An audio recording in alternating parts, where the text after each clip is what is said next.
I hope everyone has had a great start to the new year. During the holiday break, I purchased and received the RedMagic 10 Pro from Nubia, and I would like to talk about it for a bit today. The smartphone will come in a box like this. The sides are pretty bare, but we have the nice RedMagic logo on the front.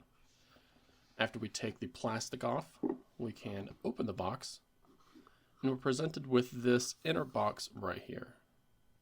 I'll move this to the side for now, but under that we have a protective piece of paper for the RedMagic 10 Pro, and then we have the actual device under it.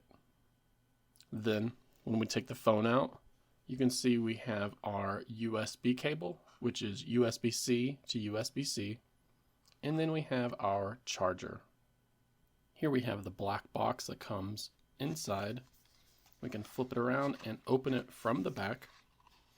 Here we have our SIM tool, our warranty card, a quick start guide, and then a case down here in the back. The case seems okay. It does feel of very hard plastic, but there's nothing on the sides to protect the device. So I'm not really a fan. My first thoughts about this device is its shape. The RedMagic 10 Pro has the most square corners of a phone that I've ever had before. For some, this may make the device uncomfortable. I tried using it without any protection for a while, but that just did not last very long, as I'm a case person. And to my surprise, the case that I purchased actually makes the phone much more comfortable to use.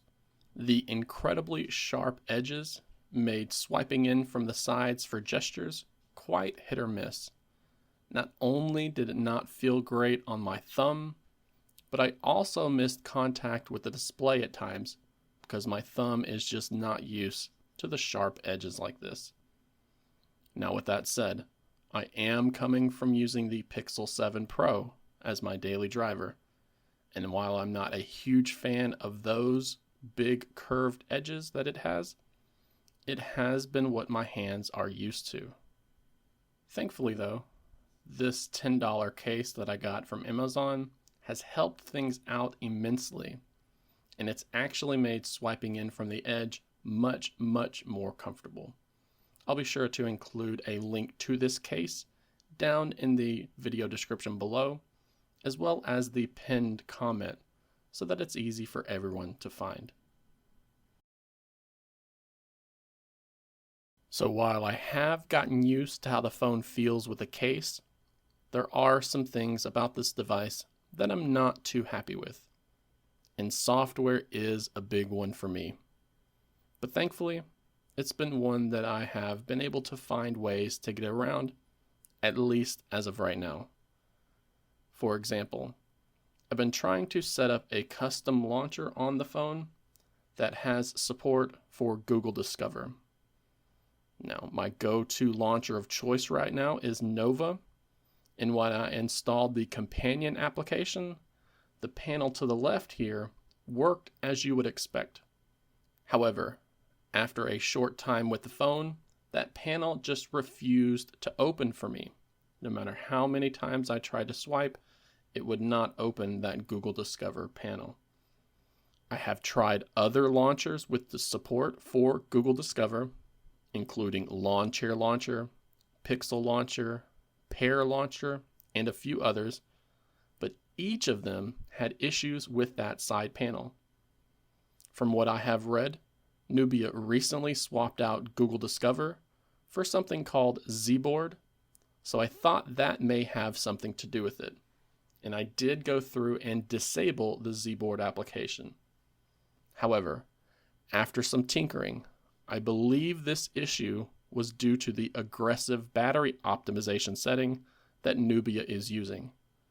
Since I have now disabled battery optimization for the Nova companion application, the issue seems to have been resolved. But I'm still noticing other bugs with the software.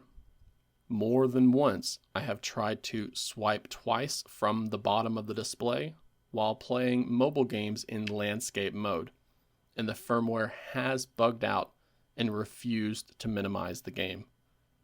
This was easily resolved by locking the phone, unlocking it, and trying again, but various issues with the software itself has made it very clear that the company has not put in enough time or resources to fix many of the bugs that have been reported.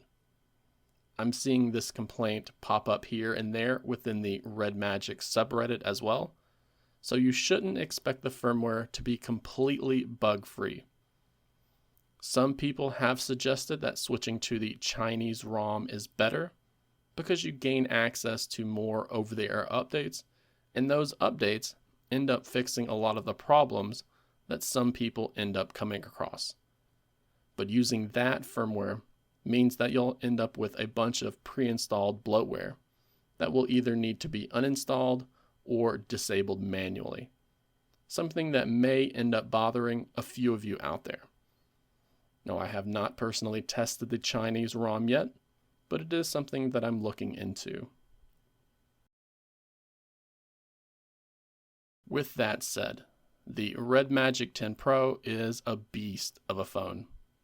I'll be doing some benchmarking videos this week to give you an idea as to how powerful this phone can be, and I hope to upload a lot of PC game emulation videos throughout the year.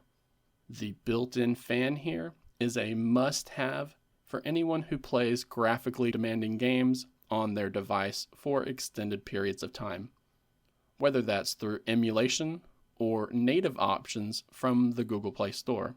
The built-in fan is going to help you get the most out of your Snapdragon 8 Elite chipset. I'm also liking the build quality of this device. I was never a fan of the hollow feel to the Pixel 7 Pro, and thankfully that is not present here. This phone feels sturdy and built really well. Even Jerry's bend tests show that it is built to last. The last thing that I would like to point out is the price, with Nubia's main competitor being from Asus, and its price being almost twice as much as the RedMagic 10 Pro. This phone really feels worthy of the flagship killer moniker, especially when you consider how much the price of smartphones has gone up over the last 2 years, and how much they are projected to increase this year as well.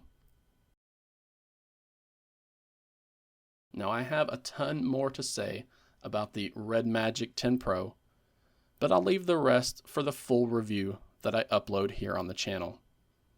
I buy these phones with the revenue that I get from this YouTube channel and the donations from all of you, so I'm not getting early access to the hardware like some of the other folks within the Android community. I will also be actively using the phone for an extended period of time before giving my full review, so I will actually have something to say about it rather than just highlighting all of the features. If anyone has a question about this device, then please do not hesitate to ask down in the comments section below. And please, remember to click that like button for this video before subscribing to the channel for more Android content like this.